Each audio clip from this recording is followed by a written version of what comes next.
नमस्कार, मी पंजाब डक. आज आहे 12 जानेवारी 2026. मी म्हटलं होतं ना 12 जानेवारीला आभाळ येईल, तर पाहू शकता हे आभाळ आलेलं आहे.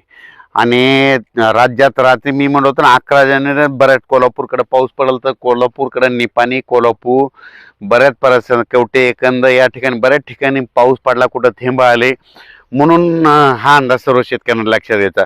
पण आज 12 जानेवारीला काय परिस्थिती राहणार आहे, तर मग मुद्दामून खास करून हे माझ्या शेतामधून एक लाईव्ह अंदाज देत आहे. आज आहे 12 जानेवारी 2026.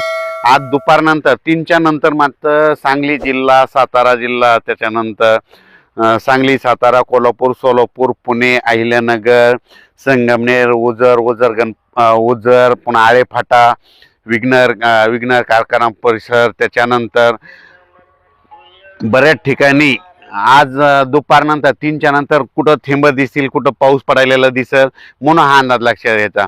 पण त्याच्यानंतर आज मध्यरात्रीच्याला मात्र संगमनेर तालुका, अहिल्यानगर जिल्हा, आळेफाटा, जुन्नर, सिन्नर, त्याच्यानंतर कडाष्टी, बीड, पाटोदा, त्याच्यानंतर दोन, पुणे, सातारा, सांगली, सोलापूर, कोल्हापूर, पुणे ह्या परिसरामध्ये, बीड जिल्हा, परभणी जिल्हा, लातूर जिल्हा, मध्यरात्री मात्र 12च्या मात्र बऱ्याच ठिकाणी पेंडोलता पाऊस पडलेला दिसेल, म्हणून हा अंदाज महाराष्ट्रातल्या शेतकऱ्यांचा लक्षात यायचा. राज्यातल्या शेतकऱ्याला सांगू इच्छितो की हे वातावरण जवळपास राज्यामध्ये आता जवळपास 14 तारखेपर्यंत, 12, 13, 14 पर्यंत असंच राहणार आहे. म्हणून हे काही पिकासाठी चांगलं वातावरण आहे. ज्यांच्याकडे हरभरा पीक आहे त्यांना फुल धारण्यासाठी खूप पोषक वातावरण आहे. वेलवर्गीयसाठी खूप चांगलं वातावरण आहे. खरबूज लागवडीसाठी खूप पोषक वातावरण आहे. ऊस उगवण्यासाठी खूप पोषक वातावरण आहे.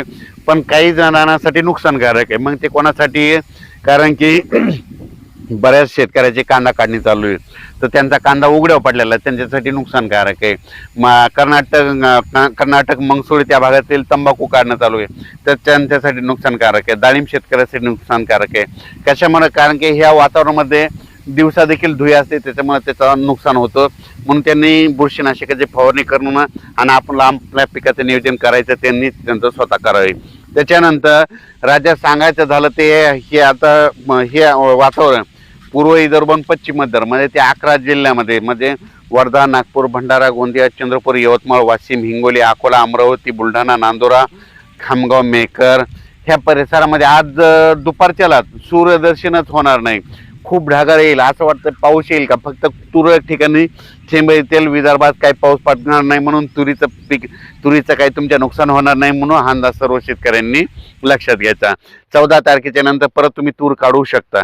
त्याच्यानंतर उत्तर महाराष्ट्राकडे देखील हे काय होणार आहे, 13-14च्या दरम्यान परत हे वातावरण उत्तर महाराष्ट्राकडे जाणार आहे, म्हणून उत्तर महाराष्ट्रातल्या शेतकऱ्यांनी हा अंदाज लक्षात घ्यायचा. काय झालं, हे पाऊस येण्याचं कारण काय झालं, तामिळनाडू, चेन्नई आणि बंगालच्या खाडीमध्ये एक चक्रीवादळ आहे. त्या चक्रीवादळ काय झालं, ते चक्रीवादळ तामिळनाडू केरळमध्ये पाऊस तिकडे आज खूप पडणार आहे.